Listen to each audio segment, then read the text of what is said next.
Hi friends, welcome to law में time. Muskan Mandhiya, new legal guide. So guys, आपने request की थी कि इंटरनेशनल रिलेशंस में आइडियलिज्म और रियलिज्म की जो थ्योरीज है वो पढ़ाई जाए। सो रिक्वेस्ट यू गाइस कि आप लोग प्लीज मुझे ध्यान से सुनते रहिए एंड लेट्स स्टार्ट। अब वीडियो स्टार्ट करूं उसके पहले ही मैं आपको ये चीज बता देना चाहती हूँ कि इंटरनेशनल रिलेशंस आपका सब्जेक्ट या इंटरनेशनल पॉलिटिक्स मटेरियल वही रहने वाला है। मटेरियल में कुछ भी इधर उधर चेंजेस नहीं होने वाले हैं, राइट। हम रियलिज्म और आइडियलिज्म या रियलिस्टिक थ्योरी या आइडियलिस्टिक थ्योरी पढ़ने वाले हैं इंटरनेशनल रिलेशंस की या इंटरनेशनल पॉलिटिक्स की। इससे कोई भी फर्क नहीं पड़ता है कि क्या नाम दे रहे हो आप उसे, राइट। आपका सब्जेक्ट कुछ भी हो सकता है, पॉलिटिक्स या रिलेशंस, मटेरियल यही रहने वाला है। जो थ्योरीज है इंटरनेशनल रिलेशंस की, वो बेसिकली हमें ये बताती है कि नेशंस आपस में इंटरैक्ट कैसे करती हैं इंटरनेशनल लेवल पर, राइट। उनका रिलेशन बनता कैसे आपस में, दो नेशंस की फ्रेंडशिप कैसे होती है, वो हमें बताती हैं इंटरनेशनल रिलेशंस की थ्योरीज। कौन से तरीके यूज करते हैं, कौन से मीन्स यूज करते हैं, कौन से स्ट्रक्चर्स नेशन डेवलप करती हैं कि उनके अच्छे रिलेशंस बने रहे दूसरे नेशंस के साथ। और इंटरनेशनल जो एनवायरनमेंट है वो ऑलरेडी बहुत ज़्यादा कॉम्प्लेक्स है, राइट। इसीलिए इसका थ्योरेटाइजेशन जो है वो भी थोड़ा एक डिफिकल्ट टास्क हो जाता है। पहले हम आइडियलिज्म को डिस्कस करेंगे या आइडियलिस्ट अप्रोच की बात करेंगे। आइडियलिस्ट अप्रोच सबसे पहली इंटरनेशनल रिलेशंस की अप्रोच थी। इसको लीगल इंटरनेशनल अप्रोच भी कहा जाता है। इसने एक तरीके से नॉर्मेटिव डायमेंशन दिया इंटरनेशनल पॉलिटिक्स को। क्यों? क्योंकि इसमें नॉर्म्स और वैल्यूज की बहुत ज्यादा बात हुई है, राइट। इसने सबसे ज्यादा एम्फेसिस जो है वो नॉर्म्स और वैल्यूज पर ही दिया है। बेसिकली ये जो अप्रोच आइडियलिज्म की, ये चाहती है कि इंटरनेशनल एरेना में, इंटरनेशनल एटमॉस्फेयर में hunger, war, inequality, tyranny, force, suppression, violence पूरी तरीके से एलिमिनेट हो जाए, राइट। और जो इंटरनेशनल एनवायरनमेंट है वो बहुत ज्यादा क्लीन हो, बहुत ज्यादा अच्छा हो, उसकी जो अप्रोच है बहुत ज्यादा ह्यूमनिस्टिक हो। और ये चीजें कैसे होने वाली हैं? बिकॉज आइडियलिज्म तो चाहता है ना कि एक ऐसा वर्ल्ड क्रिएट किया जाए जहां जितनी जो मैंने इविल्स बताई, वॉर, इनइक्वालिटी, ये सारी चीजें प्रेजेंट ही ना हो, राइट। वो वर्ल्ड बहुत ज्यादा अच्छा हो और इन इविल से मुक्त हो। तो वो कैसे होगा? वो होगा साइंस, रीजन और एजुकेशन पर डिपेंड होके, राइट। हम साइंस, रीजन, लॉजिक, एजुकेशन का यूज करेंगे वॉर, इनइक्वालिटी, इन सारी चीजों को हटाने के लिए। पॉलिटिकल आइडियलिज्म क्या है? पॉलिटिकल आइडियलिज्म बेसिकली उन आइडियाज की बात करता है जो इंटरनेशनल रिलेशंस में से वॉर और एक तरीके से जो इनइक्वालिटी है उन सारी चीजों को हटाना चाहते हैं और इंटरनेशनल कम्युनिटी को रिफॉर्म करना चाहते हैं, इंटरनेशनल कम्युनिटी को बदलना चाहते हैं। और ये चीज होगी मोरल वैल्यूज पर डिपेंड होके, मोरल वैल्यूज का यूज करके, ठीक है, इंटरनेशनल इंस्टीट्यूशंस को डेवलप करके और इंटरनेशनल लॉ को लाकर, राइट, इंटरनेशनल लॉ को इंप्लीमेंट करके। बेसिकली फ्रेंड्स के ग्रुप में एक सीधा साधा एक फ्रेंड होता है जो कभी भी लड़ाई नहीं चाहता है, उसकी दोस्ती सबसे होती है, वो बहुत ज़्यादा अच्छा होता है पढ़ाई में, सबसे फ्रेंडशिप रखना चाहता है, वो है आइडियलिस्ट अप्रोच। ये बहुत सीधा साधा एक स्टूडेंट है, राइट, जो लड़ाई झगड़े में इन्वॉल्व नहीं होना चाहता है और सब कुछ क्लीन रखना चाहता है, सबकी गुड बुक्स में होना चाहता है, वो है आइडियलिस्ट अप्रोच।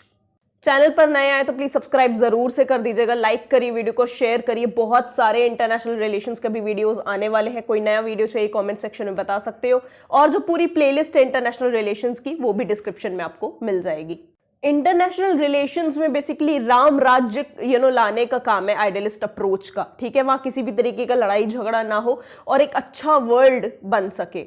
अगर ये सारी इवल्स हट जाएंगे इंटरनेशनल रिलेशन से, जो भी पावर के लिए कंपटीशन होता है, ठीक है, जो एक तरीके से डेस्पोटिज्म है, टायरनी है, इनइक्वालिटी है, वॉर, ये सारी चीजें अगर हटा देंगे तो क्या जो नेशंस हैं उनके बीच के रिलेशंस इंप्रूव नहीं होंगे? बिल्कुल होंगे। उनके बीच के रिलेशंस को इंप्रूव करने का भी काम करती है आइडियलिस्ट अप्रोच।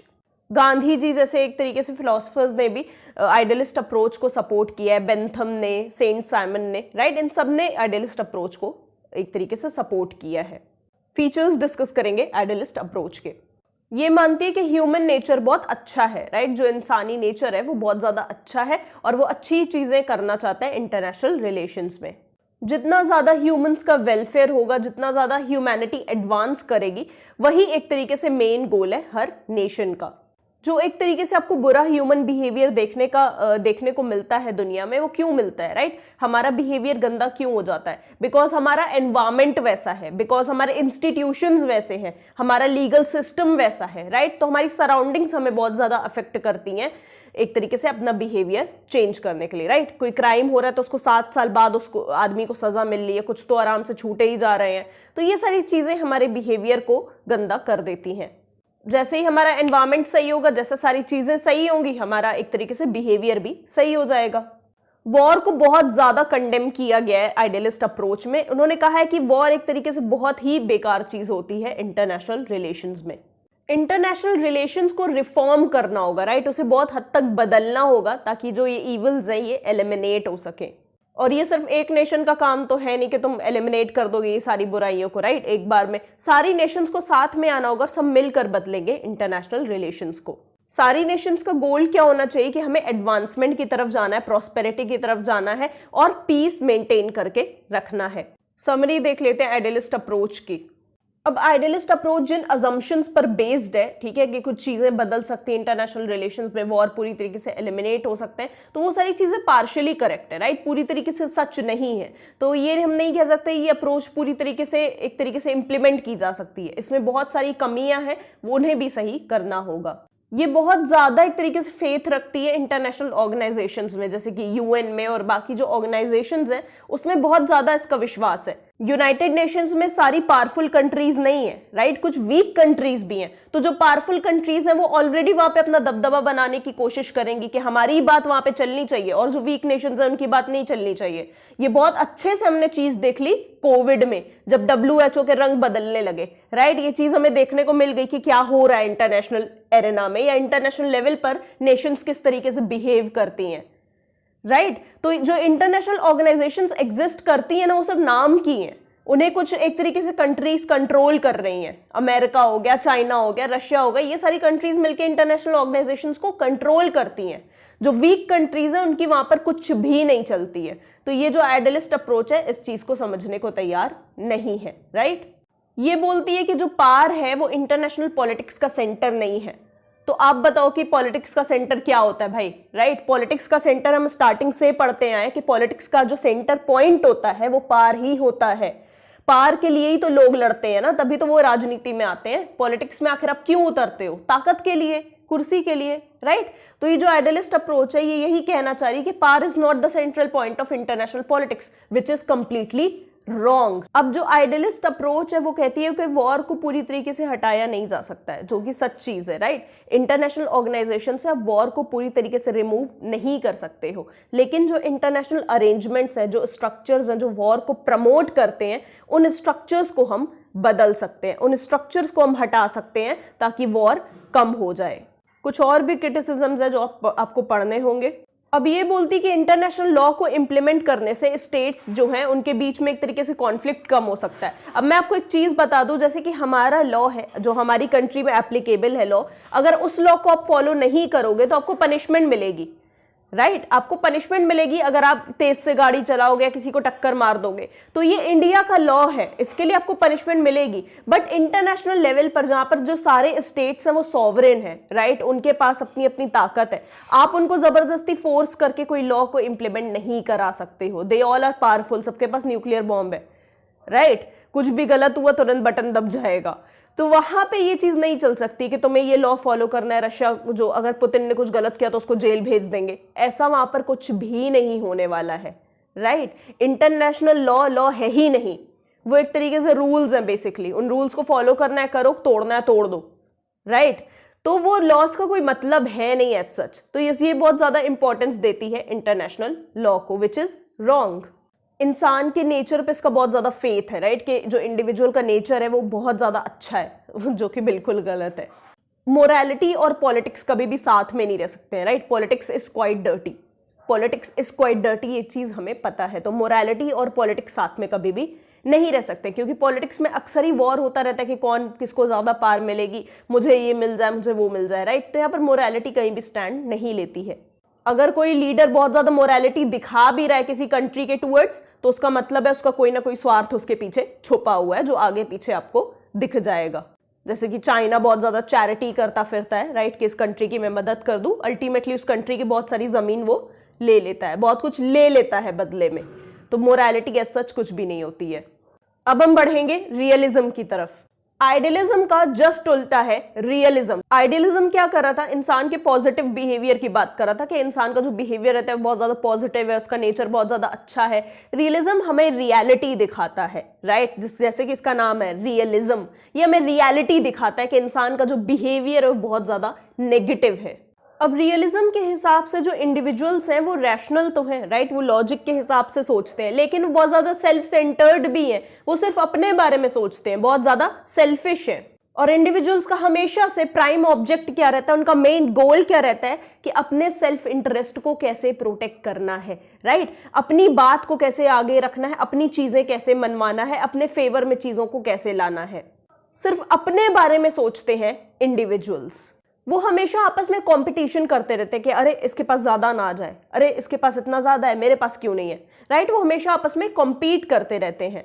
अब जो इंडिविजुअल्स पावरफुल रहते हैं, जिनके पास बहुत ज्यादा पैसा है या कैसे भी ताकत है, वो लोग सर्वाइव कर जाते हैं, और जो वीक होते हैं वो सर्वाइव नहीं कर पाते हैं।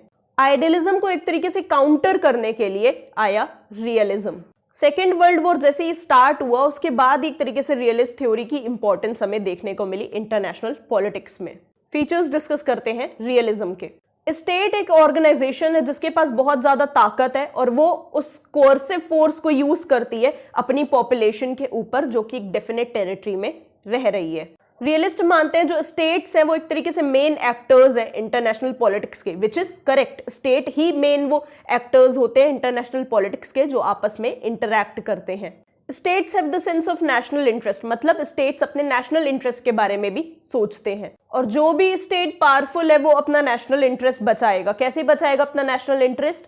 अपनी मिलिट्री स्ट्रेंथ को इंक्रीज करके। जितनी ज्यादा वो अपनी मिलिट्री स्ट्रेंथ को बढ़ाएगा, इंक्रीज करेगा, उतने चांसेस है कि वो अपने नेशनल इंटरेस्ट को प्रोटेक्ट कर पाएगा। अब सिर्फ स्टेट्स ही यार इंटरनेशनल पॉलिटिक्स में एक्टर्स नहीं होते, सिर्फ यही मेन नहीं होते इंटरनेशनल रिलेशंस में, और भी लोग होते हैं जैसे कि multinational corporations, terrorist organisations, transnational organisations like UN and so on, right. ये लोग भी इंटरनेशनल रिलेशंस में पार्टिसिपेट करते हैं।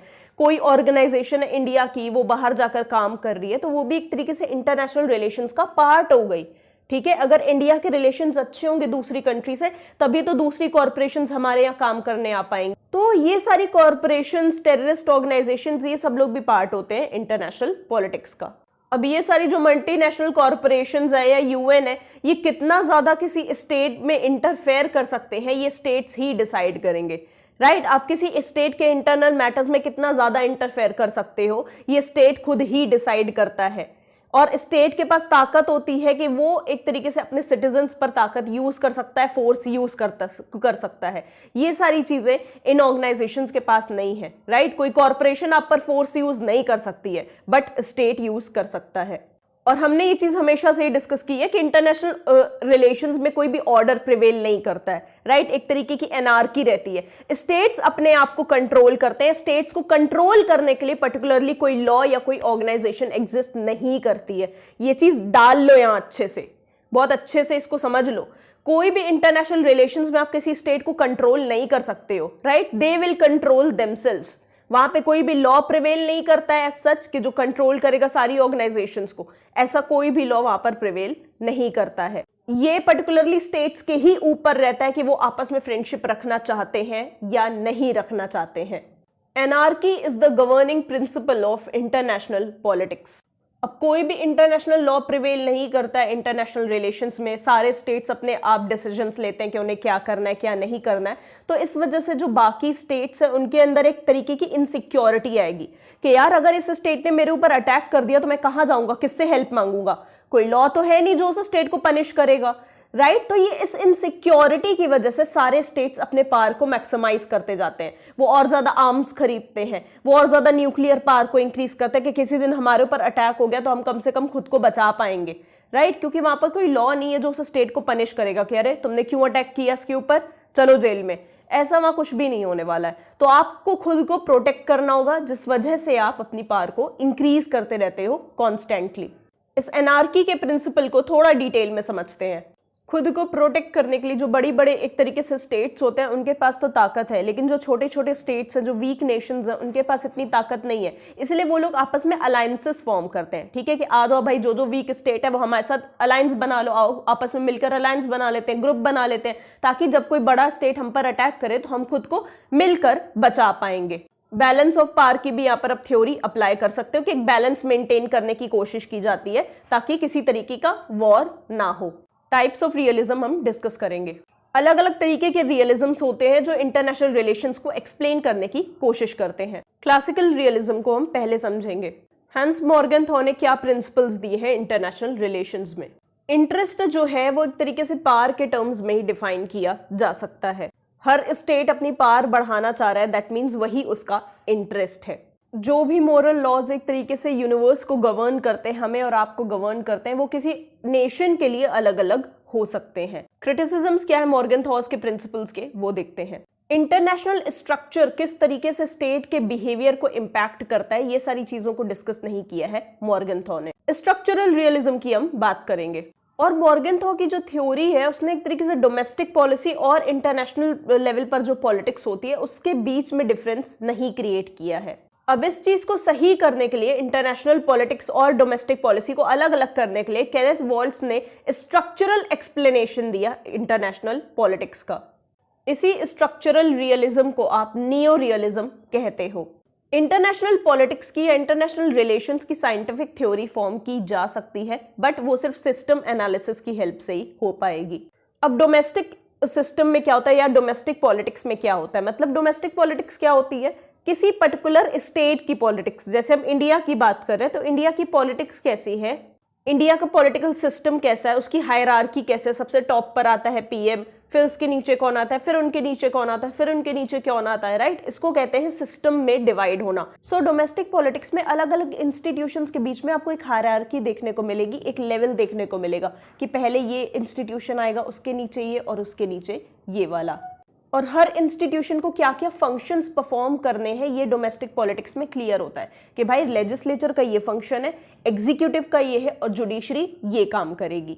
कुछ चीजें टाइम टू टाइम चेंज भी होती रहती हैं। और डोमेस्टिक पॉलिटिक्स में एक सेंटर अथॉरिटी रहती है जो सबको कंट्रोल कर रही होती है।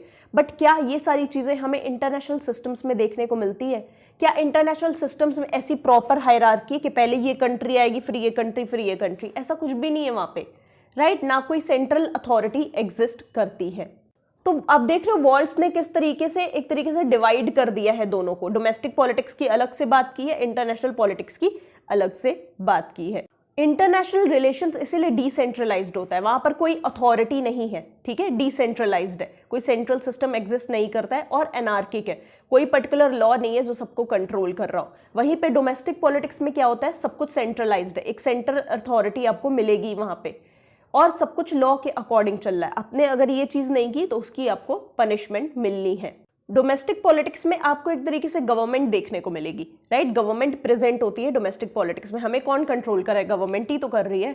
लेकिन इंटरनेशनल पॉलिटिक्स क्या है? Politics in the absence of government. वहां पर कोई पर्टिकुलर गवर्नमेंट प्रेजेंट नहीं है, बहुत सारे स्टेट्स प्रेजेंट है, बहुत सारी नेशंस प्रेजेंट है। और डोमेस्टिक पॉलिटिक्स में सारे इंस्टीट्यूशंस को पता है कि उन्हें क्या फंक्शंस परफॉर्म करने हैं। But international politics political system में ये सारी चीज़ें क्लियर नहीं होती कि ये फंक्शन ये वाला स्टेट परफॉर्म करेगा, ये वाला स्टेट ये वाले फंक्शन परफॉर्म करने वाला है। अब समझेंगे डिफेंसिव रियलिज्म को। डिफेंसिव रियलिस्ट ये कहते हैं कि जितने ज्यादा स्ट्रॉन्ग स्टेट्स का ग्रुप होगा उतना ज्यादा डिफिकल्ट होगा उन स्टेट्स को कॉन्कर करना। बिकॉज सारे स्ट्रॉन्ग स्टेट्स अगर एक ग्रुप में आ गए तो उस ग्रुप को हराना और ज्यादा डिफिकल्ट हो जाता है और उनकी सिक्योरिटी भी इंक्रीज हो जाती है। ये वैसे ही ना कि एक लकड़ी को तोड़ देना यार बहुत आसान है, बट अगर मैं आपको पूरा बंडल दे दूं लकड़ियों का और बोलूं कि उसे तोड़ो तो बहुत ज्यादा डिफिकल्ट होगा। और आजकल टेक्नोलॉजी बहुत ज्यादा बढ़ रही है, राइट। बहुत ज्यादा स्पीड अप हो गया है टेक्नोलॉजिकल डेवलपमेंट। तो जो स्टेट की टेक्नोलॉजी ज्यादा अच्छी होगी उसकी सिक्योरिटी भी उतनी ही अच्छी होने वाली है। लेकिन आपने ध्यान से देखा होगा तो बार बार वॉर्स नहीं होते हैं, राइट। क्योंकि वॉर का मतलब होता है कि आप जो वॉर कर रहा है, जो स्टेट है जो वॉर करना चाह रहा है उसके भी सिटीजन्स मारे जाएंगे और जिस स्टेट के ऊपर वॉर होने वाला है उसके भी सिटीजन्स मारे जाएंगे, राइट। इसलिए कोशिश की जाती है कि बातचीत से ही मामला सुलझा लिया जाए, मॉडरेट स्ट्रैटेजीज का ही यूज किया जाए ताकि दोनों स्टेट्स की सिक्योरिटी बची रहे, दोनों स्टेट सिक्योर फील करें। अब डिस्कस करने वाले हैं ऑफेंसिव रियलिज्म को। ऑफेंसिव रियलिज्म कहता है कि एनार्की की वजह से ही कॉन्फ्लिक्ट्स होते हैं इंटरनेशनल रिलेशंस में। कोई पर्टिकुलर ऑर्डर तो है नहीं सब स्टेट्स को कंट्रोल करने का, राइट? तो इस वजह से स्टेट्स जो है वो इनसिक्योर फील करते हैं और अपनी पावर को इंक्रीज करते रहते हैं कॉन्स्टेंटली। इस इनसिक्योरिटी की वजह से बहुत ज्यादा कॉन्फ्लिक्ट्स होते हैं। नियो रियलिज्म के क्या क्रिटिसिज्म्स है? नियो रियलिज्म क्लासिकल रियलिज्म से काफी अलग है। क्लासिकल रियलिज्म ये कहता है जो इंटरनेशनल रिलेशंस है वो कैसे बनते हैं, वो ह्यूमन नेचर की वजह से बनते हैं। और ह्यूमन नेचर किस वजह से इन्फ्लुएंस्ड होता है? ईगो से इन्फ्लुएंस होता है और इमोशन से इन्फ्लुएंस होता है। तो जो अलग अलग स्टेट्स के लीडर रहते हैं उनकी ईगोज और इनके इमोशंस की वजह से एक तरीके से इंटरनेशनल रिलेशंस फॉर्म होते हैं। वहीं पे नियो रियलिज्म जो है वो एक तरीके से ह्यूमन नेचर को इतनी इंपॉर्टेंस नहीं देता क्लासिकल रियलिज्म की तरह, वो बल्कि एनार्की को इंपॉर्टेंस देता है। वो कहता है जो इंटरनेशनल रिलेशंस फॉर्म होते हैं वो एनार्की की वजह से फॉर्म होते हैं। नियो रियलिज्म इनसिक्योरिटी की बात करता है कि हर स्टेट के बीच में कुछ ना कुछ इनसिक्योरिटी रहती है, इसीलिए वो खुद को एक तरीके से सबसे ज्यादा आगे रखना चाहता है ताकि दूसरा स्टेट उस पर अटैक न कर दे या उसकी पावर छीन न ले। सबाल्टर्न क्रिटिक जो है नियो रियलिज्म के, वो कहते हैं कि नियो रियलिज्म ने थर्ड वर्ल्ड कंट्रीज को पूरी तरीके से नेग्लेक्ट कर दिया है इंटरनेशनल रिलेशंस से। देखो जो इंटरनेशनल रिलेशंस उसमें सिर्फ पावरफुल नेशंस नहीं है, कुछ वीक नेशंस भी है, कुछ थर्ड वर्ल्ड कंट्रीज भी इन्वॉल्व्ड है। थर्ड वर्ल्ड कंट्रीज को किसी भी तरीके से कंसिडर नहीं किया नियो रियलिस्ट्स ने। नियो रियलिस्ट ने कहा है कि थर्ड वर्ल्ड कंट्रीज सिर्फ शॉर्ट टर्म गेन्स के पीछे भागती हैं, कि शॉर्ट टर्म जो उन्हें हैप्पीनेस है वो मिल जाए और लॉन्ग टर्म के बारे में नहीं सोचती हैं। एक तरीके से थर्ड वर्ल्ड कंट्रीज को नीचा दिखाने की कोशिश की है नियो रियलिज्म ने। नियो रियलिस्ट का मानना है कि सिर्फ जो एक्सटर्नल फोर्सेस होते हैं वही किसी स्टेट के बिहेवियर को इन्फ्लुएंस करते हैं, बट ऐसा नहीं है। किसी स्टेट के इंटरनल फोर्सेस भी उसे इन्फ्लुएंस करेंगे, उसके बिहेवियर को मेंटेन करेंगे इंटरनेशनल रिलेशंस में। अरे इंडिया के अंदर क्या हो रहा है, राइट? वो उसका बिहेवियर इंटरनेशनल लेवल पर देखने को मिल जाएगा। अगर किसी पर्टिकुलर स्टेट में बहुत ज्यादा रेवोल्यूशन हो रहे हैं, बहुत ज्यादा लड़ाई झगड़े हो रहे हैं, राइट्स हो रहे हैं, हमले हो रहे हैं, इंटरनली इतना ज्यादा कॉन्फ्लिक्ट है, तो क्या वो एक्सटर्नली अपनी अच्छी पोजीशन मेंटेन करके रख पाएगा? बिल्कुल नहीं कर पाएगा, क्योंकि जो इंटरनली हिला हुआ है वो ऊपर से ऊपर लेवल से किस तरीके से अपनी पोजीशन मेंटेन करेगा। जब इंटरनली आपकी पोजीशन स्टेबल नहीं है तो एक्सटर्नली कौन सी कंट्री आपके साथ जुड़ना चाहेगी? कोई भी कंट्री आपके साथ नहीं जुड़ना चाहेगी। ये मैंने एक शॉर्ट समरी दे दी है, कुछ पॉइंट्स दिए हैं रियलिज्म के बारे में, वो आप आराम से रीड कर सकते हैं। मेरे सभी वीडियोस के नोट्स आपको हमारे Telegram channel law mate you legal guide पर मिल जाएंगे, लिंक डिस्क्रिप्शन में, उसे जाकर ज्वाइन कर लीजिएगा। बहुत अच्छी अपॉर्चुनिटीज भी वहां पर मैं आपको देती हूँ, इसलिए उसे ज्वाइन करके रखिए, शेयर जरूर से कर दीजिएगा। So thank you so much for watching this video friends, and we'll meet soon in the next video. Good luck.